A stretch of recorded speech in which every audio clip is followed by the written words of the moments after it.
dimples. Minsan nakasuot lang sila ng uniforme o di naman kaya pang araw-araw nakasuotan. Sila po ang mga taong laging nakakasalamuhan natin. Mga handang tumulong ng walang anumang kapalit para sa kanilang pamilya at para sa bayan. Sila po ang ating mga modern day heroes. Ganito rin po ang advokasya ng ating letter sender ngayong umaga. Dear Dimples, good morning sa lahat ng hosts at bumubuo ng favorite kasalo ko tuwing umaga. I'm Thea Marie, 29 years old and a licensed architect. Active po ang aking parents sa iba't ibang outreach programs. At syempre, always present din kaming magkakapatid. Halos kinalakihan na namin ang pagtulong sa aming lugar.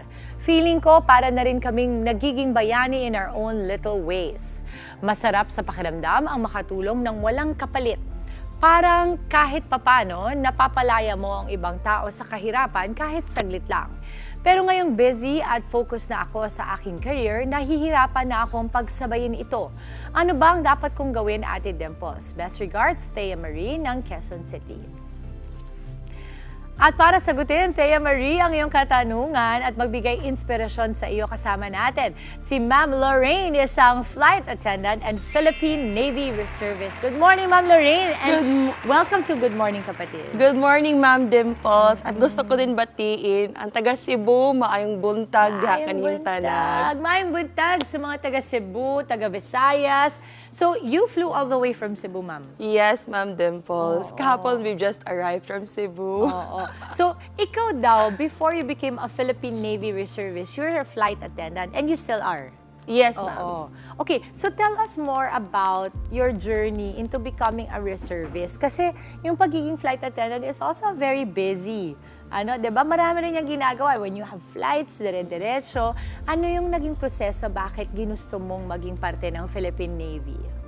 So, I think it was way back in high school. Wow. Isang CAT officer po ako. So, nakikita ko yung sarili ko na, parang gusto kong maging parte ng military. So, pero ngayon, iba na yung calling ko. So, fast forward, during the pandemic, I have seen and felt and witnessed the military presence when it comes to safety, to security, and aiding humanitarian causes. Tapos palagi ko sila nakasalubong kasi I also join non-government organizations when it comes to community outreach. So mahilig talaga din ako sumali ng mga community outreach programs. Palagi ko sila nakasalubong. Nakikita ko sa kanila na napaka-inspiring sa ginawa nila. So parang ako din, na-inspire din ako. Doon ko din nalaman na even an ordinary citizen like me can join the military. So, hindi pala too late lahat. So, doon nag-start yung journey ko.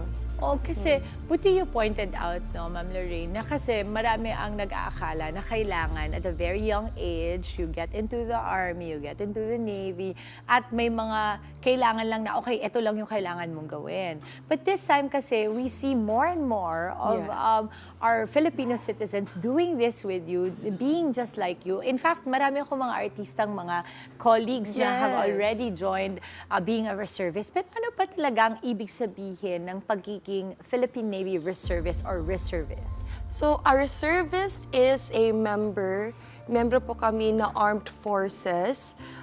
Kami po ay trained to respond to any situations.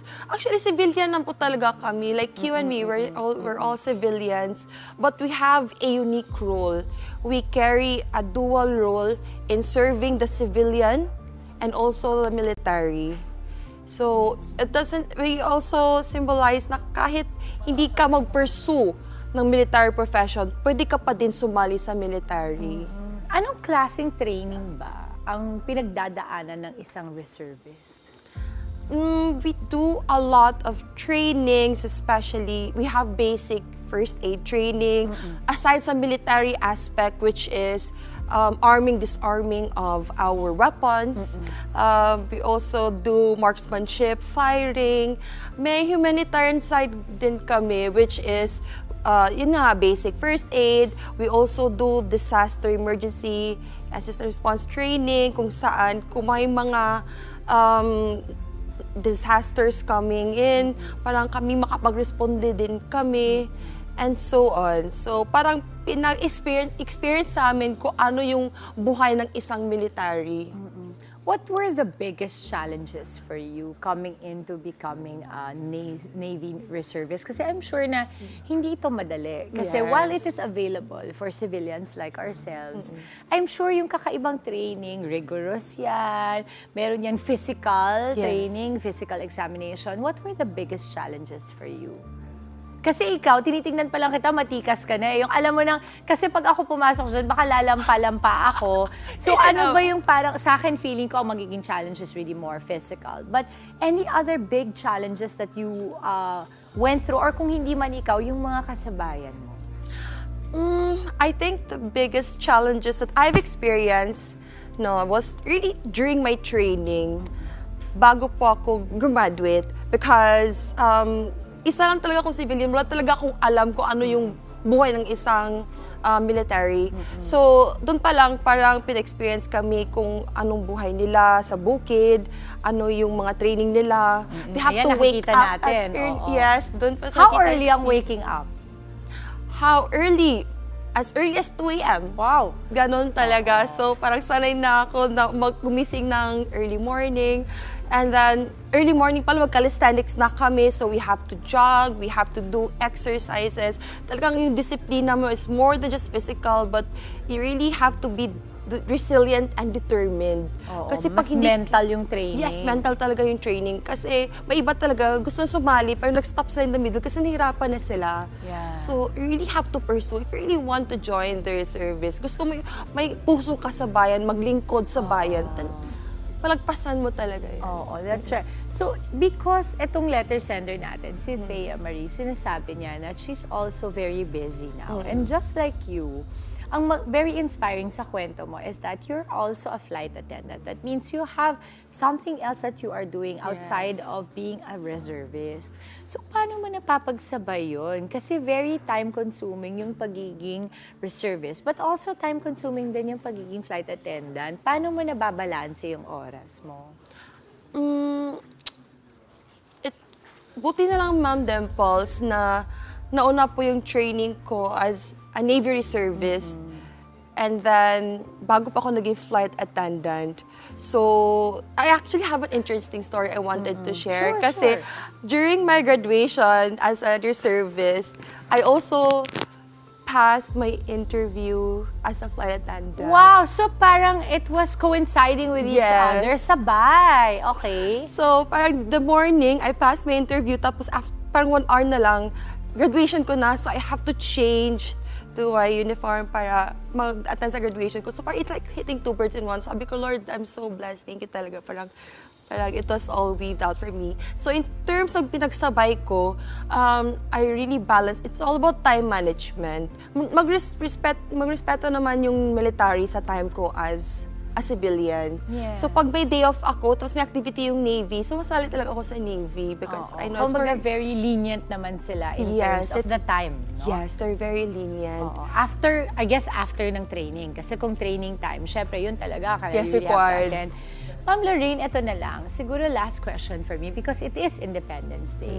Anong palagay mo ang pwede nating gawin bilang civilian, bilang reservist na kagaya mo para maiwasan natin ang pag-abuso ng ating kalayaan at ng ating freedom, no? Especially now with the light of social media now. Okay.